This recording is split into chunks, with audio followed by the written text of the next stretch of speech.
Hello बच्चों, आज हम लोग पिछले क्लास पर जो हम लोगों ने थ्योरी सीखा था उसी पर बेस्ड हम लोग कुछ क्वेश्चंस को सॉल्व करते हैं। देखिए, पहला क्वेश्चन है हमारे सामने sign inverse x plus cos inverse x plus tan inverse x. तो इस क्वेश्चन में जनरली बच्चे तो सॉल्व कर लेते हैं, लेकिन उनसे एक छोटी सी भूल हो जाती है। इस वजह से हम इस क्वेश्चन को लाए हैं आपके सामने। देखिए, सबसे पहले तो संभवतः मैक्सिमम बच्चे क्या करते हैं कि साइन इनवर्स एक्स प्लस, मान लो इसको y मान लिया हमने, sign inverse x plus cos inverse x plus tan inverse x दिया हुआ है। तो जनरली बच्चे लोग क्या करते हैं कि चलो ये जो वैल्यू है this is equal to pi by two, ठीक है, इसको पाई बाई टू मान लिया और उस केस में आपके सामने ये आ गया pi by two plus tan inverse x, ठीक है। और आप में से कुछ लोग क्या करते हैं कि चलो यार इसका जो वैल्यू है ये कहां से कहां लाई करता है, माइनस पाई बाई टू से पाई बाई टू लाई करता है। अब फटाफट जोड़ दिया करते हैं, है ना। तो पाई बाई टू ऐड करेंगे तो जीरो से पाई। कुछ बच्चे ऐसा आंसर बताया करते हैं जो कि गलत है। अब इसमें गलती क्या है मैं आपको यह बता दूं। जैसा कि आपको बताया गया है कि जब भी आप क्वेश्चन को सॉल्व करें तो उसके डोमेन को इग्नोर ना करें, क्योंकि डोमेन के बिना सवाल का सॉल्यूशन कहीं ना कहीं अधूरा रहता है और हम लोग उसमें बहुत बड़ा नुकसान हम लोगों को हो जाता है। तो बेटा ये पाई by two plus tan inverse x है हमारे सामने। और साथ में एक बात आपको यह भी ध्यान रखनी पड़ेगी कि जरा सभी के डोमेन का चर्चा करते हैं।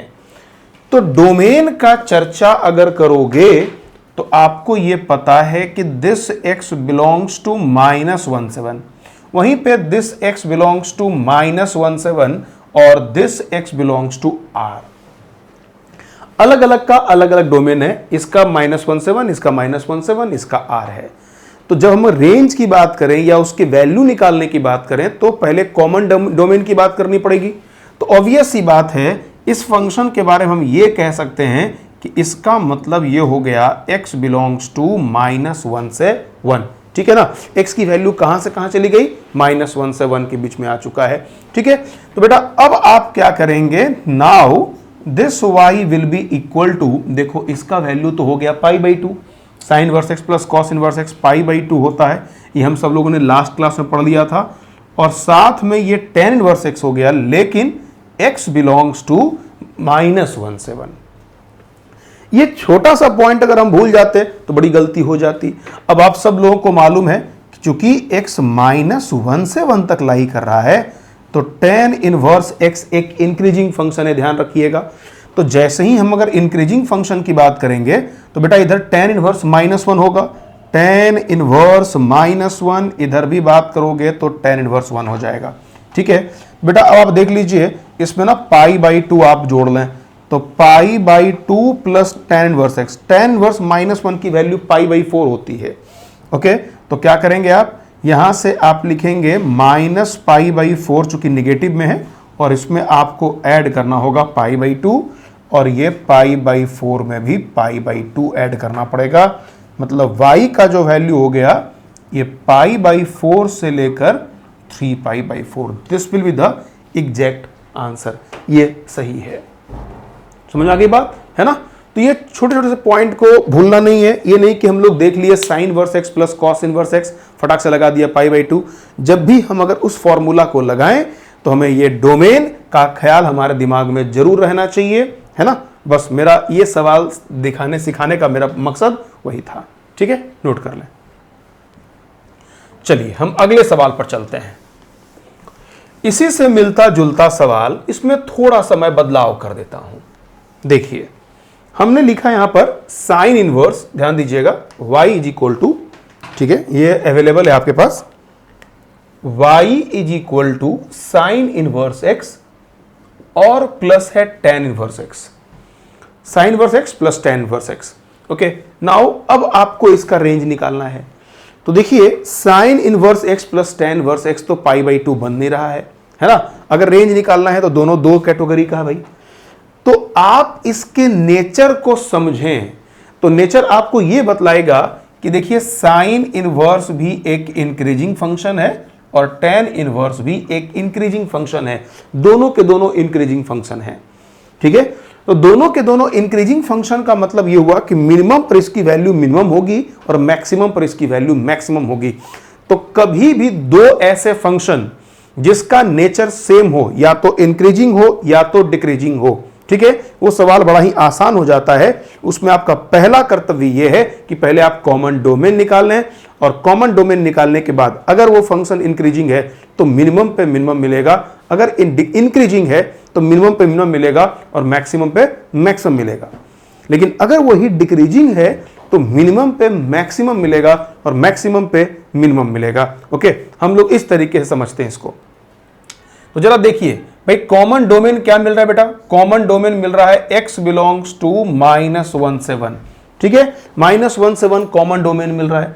अब आप देखिए, चूंकि x -1 से 1 के बीच में है तो साइन इनवर्स कितना होगा? हम सबको पता है कि दिस विल बी -π/2 से लेकर π/2, एंड tan इनवर्स कितना होगा भाई? तो tan इनवर्स निकालोगे तो tan इनवर्स -1 मतलब -π/4 से लेकर π/4 के बीच में, ठीक है। दोनों इंक्रीजिंग है, सीधा दोनों को जोड़ दीजिए, आप लिखेंगे sine inverse x plus tan inverse x, इधर जोड़ोगे then this will be equal to 3π/4, और इधर अगर लिखोगे दिस विल बी -3π/4। ओके, तो मैं ये सवाल जानबूझ करके आपके सामने लाया हूं क्योंकि कभी बच्चे कभी कभी कंफ्यूज कर जाते हैं। यहीं पे अगर कॉस इनवर्स जोड़ दिया तो सवाल बन गया मेरा पिछला वाला, कितना सिंपल क्वेश्चन हो गया था। इस तरीके से आप ऐसे प्रश्नों को सॉल्व किया करेंगे, ठीक है बच्चों। अब देखो बेटा, नेक्स्ट टाइप का क्वेश्चन हो सकता है कि डिक्रीजिंग फंक्शन का सवाल आपके सामने रख दिया जाए। मान लीजिए किसी ने बोल दिया कॉस इनवर्स और प्लस कर दिया कॉट इनवर्स, है ना। तो cos inverse plus cot inverse दोनों के दोनों डिक्रीजिंग फंक्शन होते हैं। कॉमन डोमेन फिर -1 से 1 होगा, है ना, तो वहां पर मिनिमम पर मैक्सिमम मिलेगा, मैक्सिमम पे मिनिमम मिलेगा, ठीक है, ये ध्यान दीजिए। चलिए मैं जरा उसके बारे में बात कर ही लेता हूं। y is equal to cos inverse x plus cot inverse x, same type का क्वेश्चन है। x -1 से 1 ही होगा क्योंकि कॉमन डोमेन वही है। वैसे तो कॉट इनवर्स के बारे में बात करें तो x बिलोंग्स टू r होता है, लेकिन हमको पता है कि कॉमन डोमेन ही रखना है। अब देखो बेटा, इसमें कॉस इनवर्स x की वैल्यू क्या होगी? तो आपको पता है कि जैसे ही अगर कॉस इनवर्स डिक्रीजिंग फंक्शन है तो ये सिस्टम चेंज कर जाएगा। यहाँ कॉस इनवर्स 1, यहाँ कॉस इनवर्स -1, ठीक है। तो कॉस इनवर्स 1 की वैल्यू कितनी हो गई? आप सबको पता है ये 0 होगा, and this equal to pi होता है ना, 0 से पाई हो गया। Now we are talking about the cot inverse x। Cot inverse x क्या हो जाएगा? ये भी डिक्रीजिंग फंक्शन है ना, तो बस बदल दीजिएगा साइन, कॉट इनवर्स 1, और इधर क्या मिलेगा? कॉट इनवर्स -1, ठीक है। अब आप देखिए, यहां से आप कह सकते हैं कि कॉट इनवर्स x जो है ये π/4 हो गया। अब ये -1 है साहब, तो -1 को लिखने का तरीका आप सबको मैंने बता दिया। चूंकि ये सेकेंड क्वाड्रेंट में ही नेगेटिव होगा तो पाई माइनस π/4 मतलब 3π/4। अगेन आप इन दोनों को जोड़ दीजिए, है ना, तो अगर जोड़िएगा ये फर्स्ट है और ये सेकेंड है, फर्स्ट प्लस 2 y जो है, अब ये थोड़ा उल्टा चल रहा है ना ये वाला, ये π/4 इधर अगर आप ऐड करते हैं तो pi plus 3π/4, this will be the answer, ठीक है ना। नोट कर लें इसको। ओके बच्चों,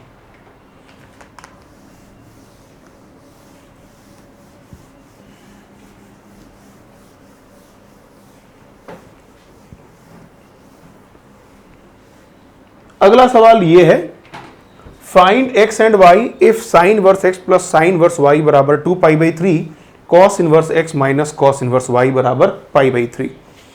ओके, तो ये बेसिकली एक तरह से लग रहा है कि ये 2 वेरिएबल का इक्वेशन टाइप का दिख रहा है ना, और लेकिन 2 वेरिएबल का इक्वेशन तो दिख रहा है, लेकिन अगर मान लीजिए सभी के पास अगर बिल्कुल एक ही टाइप का होता, अगर साइन इनवर्स अगर ऊपर में भी है ठीक वही अगर नीचे भी होता, तो हम लोग बोलते कि ये पूर्णतः 2 वेरिएबल का इक्वेशन है, लेकिन ऐसा है नहीं। दोनों अलग अलग है, इधर कॉस इनवर्स, इधर कॉस इनवर्स, ऊपर में साइन वर्स। तो मेरे पास 2 विकल्प बनता है। पहला विकल्प, आप इन दोनों को पहले जोड़ दीजिए, बहुत सिंपल सा टेक्निक है, ये पहला है ये दूसरा है, आप क्या करें, फर्स्ट प्लस सेकंड कर लीजिए। एक बात का और भी ख्याल रखना है कि x जो है -1 से 1, y -1 से 1 होगा। ये तो खैर आप समझदार हैं, ये करते ही होंगे। दोनों को जैसे ही जोड़ोगे तो sine inverse plus cos inverse, हम सबको मालूम बेटा कि this will be equal to π/2 जुटेगा। इधर क्या हो रहा है, इधर हो रहा है ना sign inverse y minus cos inverse y बराबर 2π/3 प्लस π/3। कितना मिलेगा? 3π/3 π/3, मतलब ये पाई हो जाता है। वेरिएबल की संख्या रिड्यूस होकर 1 हो चुका है। आप उधर पाई को π/2 को भेज दें। अब आप क्या कर सकते हैं, आपके पास दो विकल्प है, या तो इस कॉस इनवर्स को साइन इनवर्स में कन्वर्ट कर लें या इस साइन इनवर्स को कॉस इनवर्स में कन्वर्ट कर लें, मर्जी आपकी है। ठीक है, मैं ऐसा करता हूं, मैं इसको साइन इनवर्स में कन्वर्ट कर लेता हूं। तो ये π/2 है, साइन इनवर्स y है, this will be π/2 minus sine inverse y बराबर पाई हो चुका है। इधर देखिए ये π/2 से π/2 कैंसिल हो गया, ये sign inverse y plus sign inverse y, 2 sign inverse y, मतलब साइन इनवर्स y बराबर π/2। एक स्टेप हम लोगों ने उड़ा दिया। ठीक है, दैट्स वाई y बराबर 1 हो जाएगा, है ना। अब बेटा आप देखिए y की वैल्यू 1 हो चुकी है, तो अब क्या करेंगे, इसको कहीं पुट कर दें, पुट इन फर्स्ट 1 में अगर आपने y की जगह पर 1 पुट कर दिया तो क्या मिलेगा उस केस में, sign inverse x plus sine inverse कितना 1 और बराबर हो गया 2π/3। इसकी वैल्यू π/2 है ना, ये π/2 है, तो जाहिर सी बात है यहां से साइन इनवर्स x बराबर 2π/3 में से अब π/2 घटाएंगे, है ना। तो जैसे ही आप π/2 घटाएंगे 2π/3 माइनस π/2, आप समझ ही रहे हैं, 2 2 जब 4 और 4 माइनस 3 मतलब π/6 हो जाएगा। ठीक है, ये π/6 है, बिल्कुल सही है ना। तो बेटा यहां से x बराबर कितना मिल जाता है 1/2। तो x की वैल्यू y की वैल्यू दोनों आपके सामने है। ओके, कोई डाउट नहीं, नोट कर लें।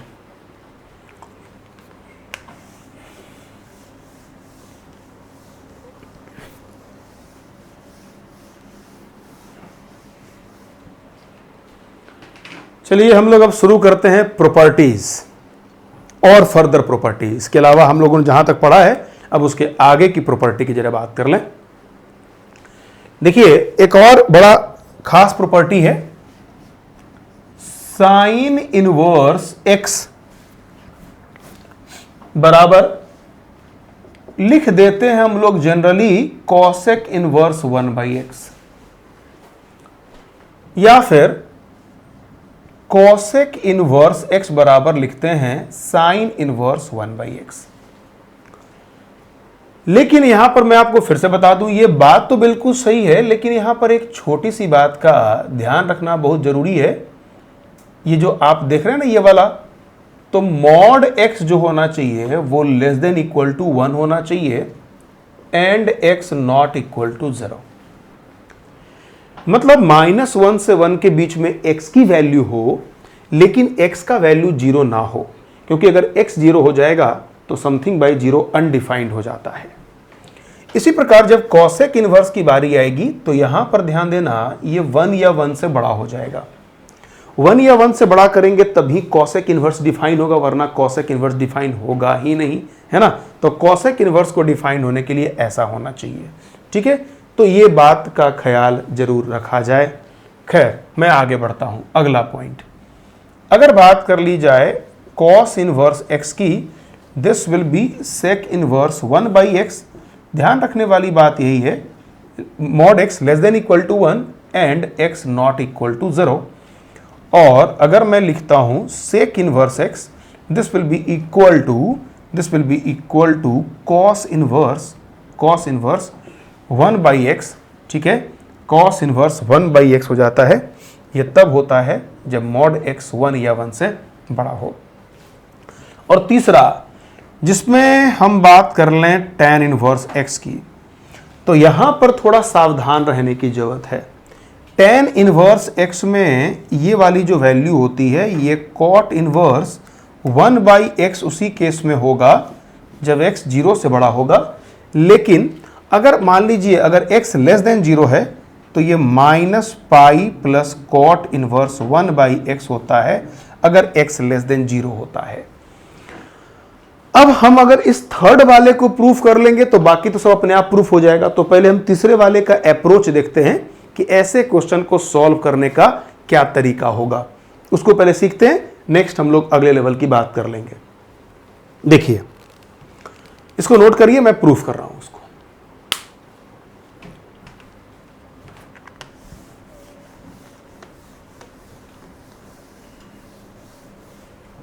देखो बात सीधी करते हैं, tan इनवर्स से स्टार्ट करते हैं। ओके, यहां से मान लिया जाए लेट tan इनवर्स x बराबर थीटा। मेरे बच्चों जब भी आप ऐसे प्रश्नों को सॉल्व करें तो बार बार ध्यान रखना है कि आप इसके एंगल को इग्नोर ना करें। अगर आप इसको इग्नोर करेंगे तो अच्छे सवाल में जरूर फंसेंगे। अब आप देखिए, आप tan इनवर्स x को थीटा कह दिया तो जाहिर सी बात है tan थीटा बराबर x हो जाएगा। मकसद कॉट में जाने का है तो यहां से लिखोगे कॉट थीटा बराबर 1/x। फिर इनवर्स में जाने का है, कॉट इनवर्स में जाने का है, मतलब थीटा बराबर कॉट इनवर्स 1/x हम लोग कर लेते। लेकिन जो समझदार है वो क्या करेंगे, पहले इसके एंगल को चेक करेंगे। आपको पता है कि अगर एंगल अगर सपोर्ट नहीं करेगा तो हम लोग ये काम नहीं कर सकते हैं, ठीक है ना। ओके, तो जैसे बेटा यहां पर क्या ना कि कॉट थीटा बराबर 1/x, ये थीटा को क्या होना चाहिए, इनवर्स होने के लिए 0 से पाई होना चाहिए। लेकिन जरा गौर से देखें, आप जरा ध्यान दीजिएगा, थीटा है -π/2 से लेकर π/2, ये थीटा की वैल्यू है। तो ये इन्वर्टिबल तो हो सकता है उसी केस में अगर ये 0 से π/2 में होता, तब कोई दिक्कत नहीं है। मतलब इसके पास एक्स्ट्रा है, हम लोग क्या करते हैं, इसको काट देते हैं 2 भागों में, ठीक है। तो पहला हम केस 1 ले लेते हैं। केस 1, अगर थीटा 0 से π/2 है ना। अब देखिए थीटा अगर 0 से π/2 है तो जाहिर सी बात है फर्स्ट क्वाड्रेंट में है, उसमें x स्वतः पॉजिटिव हो जाएगा। x पॉजिटिव हो गया तो हमारे पास, अब आपको हमारे पास कॉट थीटा बराबर 1/x है, दैट्स वाई थीटा बराबर कॉट इनवर्स 1/x हो गया। और थीटा आप जान ही रहे थे ये किसके बराबर था, ये था tan इनवर्स के बराबर। मतलब tan इनवर्स x बराबर कॉट इनवर्स 1/x हो गया अगर x 0 से बड़ा था तो। इसमें कोई एक्स्ट्रा बुद्धि लगाना नहीं पड़ा।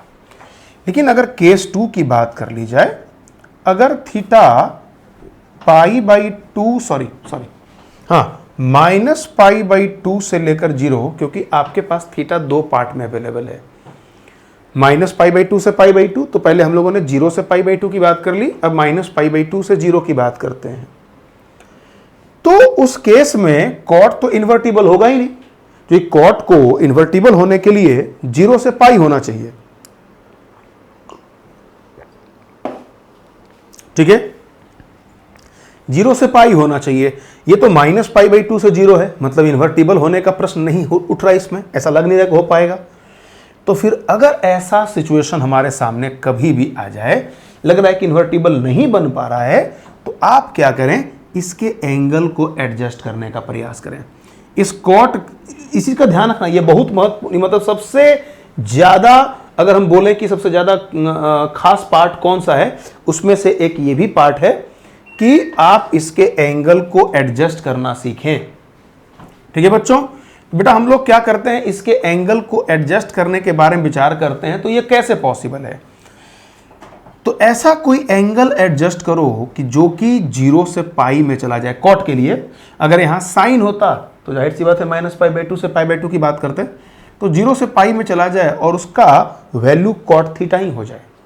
जैसे हम सबको पता है कि कॉट पाई प्लस थीटा बराबर कॉट थीटा होता है, कॉट पाई माइनस थीटा बराबर माइनस कॉट होता है, cot minus pi plus theta बराबर कॉट होता है। ये सब तुम लोगों ने ट्रिगोनोमेट्री में बहुत अच्छे से पढ़ा होगा। तो देखिए ऐसा कौन सा एंगल एडजस्ट करें यार, तो पहला कर्तव्य हमारा ये है, इसको 0 से पाई में ले जाना, बाद में एडजस्ट करते हैं। तो लिखते हैं माइनस थीटा, ध्यान दीजिएगा माइनस थीटा अगर हम कर लेते हैं यहां से, खैर माइनस थीटा करने का मतलब ही नहीं बनता। आप इसमें दोनों साइड में पाई जोड़ दीजिए, पाई जोड़िएगा तो पाई माइनस पाई बाई 2, ये पाई बाई 2 हो गया, इधर भी पाई हो गया। अरे भाई स्वतः तैयार हो चुका है। तो pi plus theta pi by 2 से पाई में चला गया। अब मेरे बच्चों आपको पता है कि हम कॉट थीटा को हम ऐसा भी लिख सकते हैं, cot pi plus theta, third quadrant वाली बात हो रही है, तो कॉट थीटा को कॉट पाई प्लस थीटा लिखने में तो कोई बुराई नहीं है, ये सब आप सब लोग जानते हैं। इसको लिख दिया। अब हम लोग काम इससे करेंगे, क्यों? क्योंकि पाई प्लस थीटा पाई बाई 2 से पाई में जा रहा है, तब ये इन्वर्टेबल हो सकता है, मतलब ये 1 बाई एक्स हो गया। तो that's why pi plus theta बराबर कॉट इनवर्स 1 बाई एक्स होगा, और थीटा बराबर minus pi plus cot inverse 1 by x होगा मेरे बच्चों। ठीक है, तो आप देख लीजिए ये वाला फॉर्मूला कब लागू हुआ, जब x लेस देन 0 है ना। देखिएगा माइनस पाई बाई 2 से 0 में जाएगा तो आपको पता है कि 10 अपने आप निगेटिव होगा, मतलब x लेस देन 0 वाली बात। ठीक है, तो अब आप देख सकते हैं इस चीज को, आप थीटा के बारे में पता ही है ये किसके बराबर है, tan इनवर्स x इतना हो गया अगर x लेस देन 0। तो जो मैंने प्रूफ किया है उसको आप ध्यान से देख लीजिएगा, समझ गए? तो ये तो आपको याद रखना है सारा रिजल्ट को, वरना बार बार प्रूफ करना पड़ेगा तो वक्त बहुत ज़्यादा बर्बाद हो सकता है आप लोगों का। मैं कुछ आपको तरकीब बताने का प्रयास करता हूं जो संभवतः आप लोग उसको जल्दी से रिकॉल कर ले सकते हैं, मे बी। तो मिटा रहा हूं पहले इसको।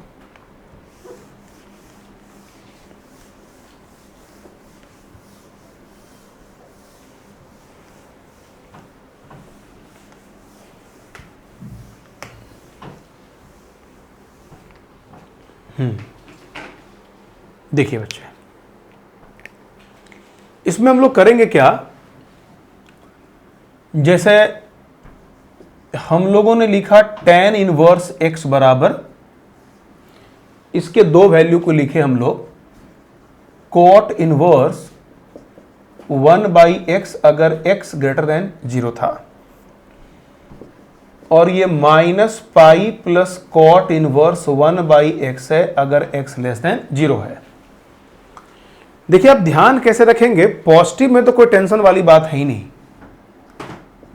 यहां अक्सर होता है कंफ्यूजन कि पाई प्लस करें कि माइनस पाई प्लस करें, तो आप जब भी इसमें कंफ्यूज हो तो आप लेफ्ट साइड चले जाएं और याद करें, इधर tan दिख रहा है, इनवर्स भूल जाएं, पहले आप tan को याद करें। तो tan के बारे में याद करना कि tan पाई प्लस थीटा पॉजिटिव हो सकता है, मतलब बस देखना है पॉजिटिव कहां पर है। तो tan पाई प्लस थीटा जो हो सकता है वो थर्ड में चलता है, हम सबको मालूम है पॉजिटिव होता है उसमें। पाई माइनस करते तो सेकंड क्वाड्रेंट में हो जाता, तो tan का सेकंड क्वाड्रेंट का कोई मतलब नहीं बनता। जहां ये पॉजिटिव होता है हमारा सारा फोकस उसी को लेकर के है। किसी का भी अगर साइन इनवर्स के बारे में अगर चर्चा कर रहे हैं तो सामने देखना है पॉजिटिव कहां बन रहा है वो। तो एक बात होता है कि यहाँ या तो पाई प्लस थीटा होता, पाई प्लस होता, या माइनस पाई प्लस होता। ठीक है, पाई माइनस का तो प्रश्न ही नहीं उठता है। अब सवाल है कि पाई प्लस करें या क्या करें। अब देखो x लेस देन 0 है, x अगर लेस देन 0 है तो इसका मतलब कॉट इनवर्स का इनपुट निगेटिव है। कॉट इनवर्स का इनपुट अगर निगेटिव होता है तो इस केस में कॉट इनवर्स का जो रेंज होता है, आउटपुट होता है, वो 0 से लेकर पाई बाई 2 के बीच, पाई बाई 2 से लेकर पाई के बीच में होता है। वो सेकेंड क्वाड्रेंट में निगेटिव इनपुट होता है कॉट इनवर्स का। मतलब ये सेकेंड क्वाड्रेंट में चला गया, मतलब पाई बाई 2 से आगे। अब आप सोचिए अगर यहां पर पाई अगर होता और ये पाई बाई 2 से आगे जाता तो पाई से बड़ा हो जाता। इसका मतलब tan इनवर्स तो पॉसिबल ही नहीं है। tan इनवर्स का मैक्सिमम क्षमता जो होता है वो पाई बाई 2 तक ही होता है। इसका मतलब इसको हर हाल में कुछ तो है ना, इसका मतलब ये पॉजिटिव पाई तो पॉसिबल नहीं है। निगेटिव पाई का फायदा क्या मिलेगा, चूंकि ये पाई बाई 2 से आगे जा रहा है, मतलब माइनस पाई में पाई बाई 2 तो पहले ही ऐड हो चुका, मतलब माइनस पाई बाई 2 से वो आगे बढ़ेगा। इसका मतलब ये पॉसिबल है। ठीक है, ऐसे आप इसको याद रख सकते हैं। चलिए एक एग्जाम्पल हम लोग और लेते हैं। मान लीजिए हम कॉट इनवर्स को ही लिखना चाहेंगे, है ना, हमारी मर्जी है कॉट इनवर्स को लिखना tan इनवर्स के फॉर्म में। तो आप क्या करेंगे, this equal to tan inverse x। ऐसा कब होगा, जब x पॉजिटिव होगा, है ना, और this will be equal to pi plus tan inverse x। ठीक है, ऐसा होगा x लेस देन 0। आप समझें क्यों? देखो कॉट इनवर्स बेटा ये क्या होना चाहिए, 0 से पाई होना चाहिए। अगर हमने निगेटिव किया तो ये निगेटिव वैल्यू हो जाएगी। निगेटिव मतलब माइनस पाई बाई 2 से 0, है ना। तो क्या करेगा ये, धीरे धीरे पाई को सब्ट्रैक्ट करना शुरू करेगा। ठीक है, सब्ट्रैक्ट कहां तक कर सकता है? माइनस पाई बाई 2 करोगे तो ये पाई बाई 2, 0 पर ये पाई, तो वैसे भी इसका जो वैल्यू है वो पॉजिटिव दिख रहा है, मतलब 0 से पाई के बीच में आ रहा है, मतलब ये भी सही है ना। तो जैसे भी आप याद करें, मकसद ये है कि आप उसको बिल्कुल ध्यान में रखें। ठीक है बच्चों, नोट करिए इसको। चलिए इस पर हम लोग छोटे मोटे एक दो सवाल जरा कर लेते हैं ताकि दिमाग खुल जाए हम लोगों का। ओके, देखिए पहला सवाल है, sine inverse 1/3 plus cos inverse 3, sorry ये तो खैर पॉसिबल ही नहीं है। चलो ठीक है, मान लो किसी ने अगर ये सवाल पूछ लिया आप लोगों से, चलो मैंने पूछ लिया गलती से, तो अगर मान लीजिए ये है तो आप तो समझ ही रहे हैं कि संभव ही नहीं है। क्यों नहीं संभव है? क्योंकि साइन इनवर्स का जो इनपुट है वो तो ठीक है, कॉस इनवर्स का इनपुट कभी 3 पॉसिबल नहीं है ना। खैर इसके बारे में तो बात करना ही नहीं है। चलिए हम आगे बात करते हैं बेटा। दूसरा सवाल, अगर मैंने बोला साइन इनवर्स 1/3 और यहां हम बोल रहे हैं कॉसेक इनवर्स 3, इसकी वैल्यू चाहिए अपने को, तो क्या करेंगे भाई? आप सब लोग कुछ कर सकते हैं क्या इसमें? ठीक है, तो इसमें क्या कर सकते हैं आप? बहुत ज्यादा होगा तो कॉसेक इनवर्स को साइन इनवर्स में आप ट्रांसफर कर सकते हैं, है कि नहीं? तो इसको आप कितना लिख दीजिएगा? इसको आप लिख दीजिएगा साइन इनवर्स 1/3। एक्चुअली ये किसी काम का नहीं हो पाया, ये जुट ही नहीं पाया। खैर हम इसको इसी फॉर्म में छोड़ देंगे। तीसरा सवाल अगर ये बनता है साइन इनवर्स 1/3, है ना, और यहां पर अगर हम लिखते हैं सेक इनवर्स 3, ठीक है। अब ये सेक इनवर्स 3 क्या सिखाता है? ये देखो साइन इनवर्स 1/3 है, सेक इनवर्स बराबर कॉस इनवर्स 1/3 हो जाएगा। अब देखो sign inverse plus cos inverse दोनों का समान एंगल होता है, तो इसकी वैल्यू पाई/2 होती है। ये हम सभी लोगों को मालूम होना चाहिए। ठीक है बच्चों, है ना। एक छोटी सी बात है, जरूर नोट कर लेंगे आप लोग। ठीक है, आगे बढ़ते हैं हम लोग अगले सवाल पर।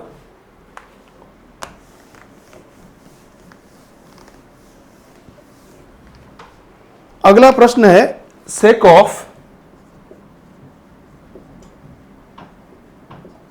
इनवर्स 3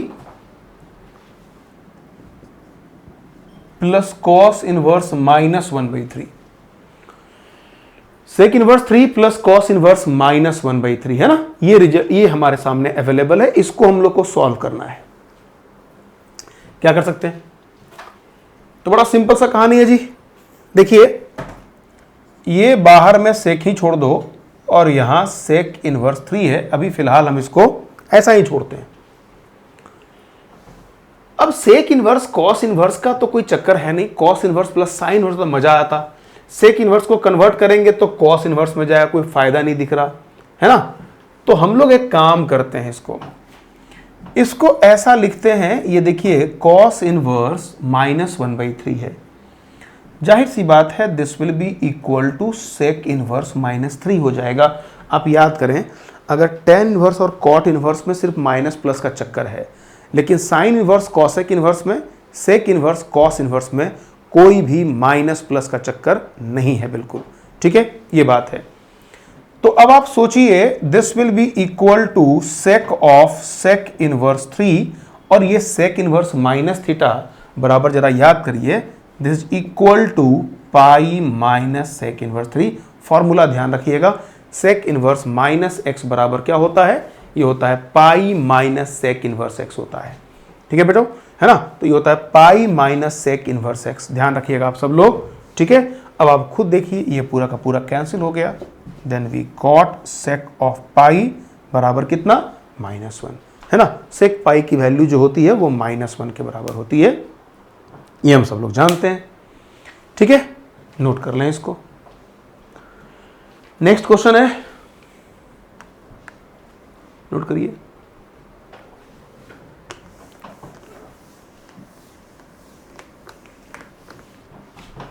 चलिए एक सवाल है,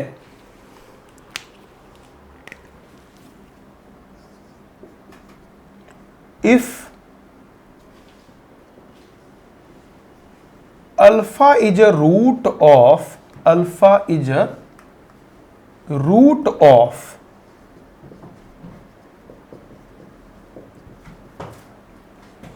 x square plus 5x plus 6 is equal to 0, है ना, ये रूट है इसका। Then find the value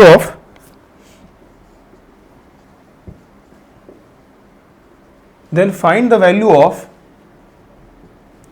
tan inverse alpha plus tan inverse 1 by alpha. ये एक सवाल है, ओके। अब देखिए tan inverse alpha plus tan inverse 1 by alpha, हमको इसकी वैल्यू चाहिए। तो आखिरकार इसका मकसद क्या है, इसको भूल जाते हैं, पहले हम लोग इसकी बात करते हैं।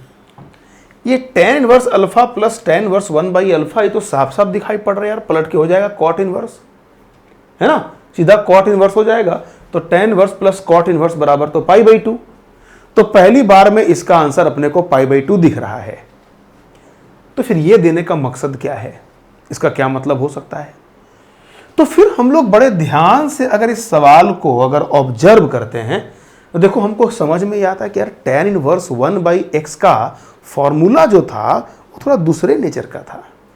उसको जरा याद करिए, तो एक तो था वो cot इनवर्स के बराबर, और दूसरा क्या था, tan इनवर्स 1 बाई अल्फा को अगर हम cot इनवर्स में अगर ट्रांसफर करना चाहें तो उस केस में क्या बनता था, तो वो बनता था पाई। ध्यान दीजिएगा, अगर मैं बात कर लूं, अगर मैं निगेटिव की थोड़ी बात कर लूं, देखिएगा, ठीक है, अगर ऐसा बोलते हैं इफ x लेस देन 0, है ना, तो tan इनवर्स 1 बाई एक्स बराबर क्या मिलेगा?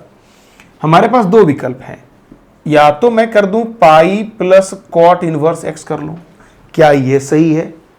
या फिर मैं ये कर लूं minus pi plus cot inverse. एक बात तो तय है कि यहां जो भी होगा तो प्लस ही होगा, निगेटिव होने का तो प्रश्न ही नहीं उठता है, असंभव टास्क है कि निगेटिव हो जाएगा, है ना। तो निगेटिव का बेटा कहीं कोई चांस नहीं दिख रहा है, जब भी है तो उधर पॉजिटिव होगा। अब सवाल है कि कौन सा होगा। तो अगर x निगेटिव है तो आप याद करिएगा ये पाई बाई 2 से पाई के बीच में जा रहा है। कहाँ जा रहा है? पाई बाई 2 से पाई के बीच में जा रहा है, ठीक है। तो इसका मतलब ये क्या करेगा, इसको और ज़्यादा इसकी वैल्यू को बढ़ाएगा, है ना। इसका मतलब क्या है कि ये तो पॉसिबल नहीं है, ये वाला केस खत्म हो जाएगा। इसमें क्या है, अगर ये पाई बाई 2 से पाई में जाएगा तो इसकी वैल्यू को धीरे धीरे क्या करेगा, माइनस पाई बाई 2 से लेकर पाई के माइनस पाई बाई 2 से पाई बाई 2 में लेकर जाएगा। मतलब ये तब होगा जब x लेस देन 0 है। बात सिंपल हो गई। इसका मतलब ये हुआ कि अब जरा सोचिए, हम लोग इस छोटी सी बात को समझते हैं तो इसका मतलब इसको तोड़ने के दो विकल्प हैं।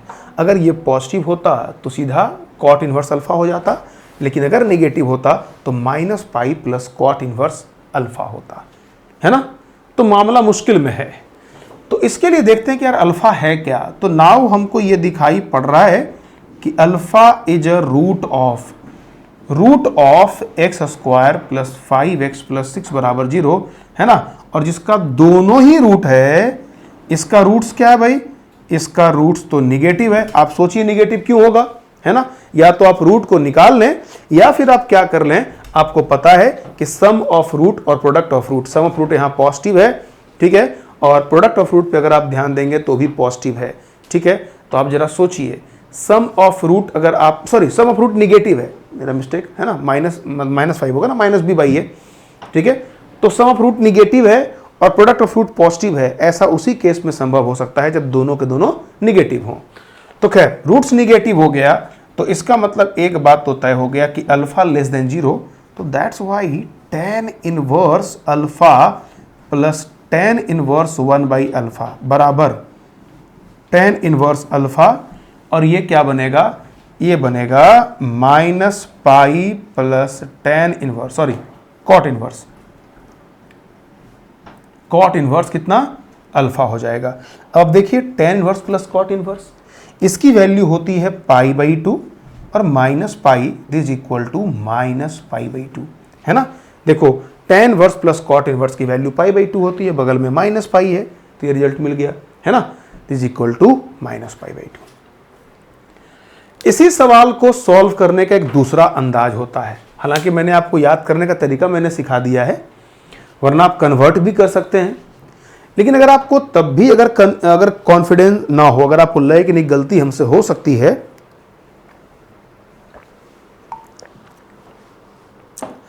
तो हम लोग क्या करते हैं, इसके लिए मिटा रहा हूं मैं,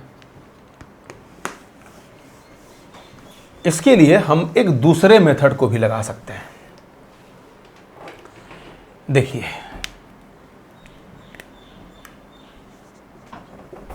ये तो हम देख ही चुके हैं, अल्फा लेस देन 0 हो चुका है, निगेटिव है अल्फा। अगर अल्फा निगेटिव है तो बात करते हैं tan इनवर्स इसके। तो एक तरकीब मैंने आपको सिखाया था, आप इसको लिख सकते हैं minus of minus alpha, simple है, पॉजिटिव हो जाएगा। और यहां पर भी आप कर सकते हैं, आपने माइनस कर देना है और लिखोगे tan inverse minus 1 by alpha. चूंकि हमको पता है tan इनवर्स माइनस थीटा बराबर माइनस tan इनवर्स थीटा होता है, माइनस बाहर निकाल लीजिए और tan इनवर्स माइनस अल्फा है ही, माइनस बाहर निकलने से प्लस हो जाएगा और tan inverse minus 1 by alpha है। ध्यान रखने वाली बात यह है कि माइनस अल्फा बेटा पॉजिटिव है, तो tan inverse minus 1 by minus alpha जो है that can be written as cot inverse of minus alpha. ध्यान रखिए, ठीक है ना, ये क्या हो गया, cot inverse of minus alpha हो गया। इस बात को समझने का प्रयास करिए, ठीक है, क्योंकि माइनस अल्फा जो है ना वो तो पॉजिटिव हो चुका है ना, ठीक है। तो अगर ये पॉजिटिव होगा तो सीधे डायरेक्ट फॉर्मूला बनता है।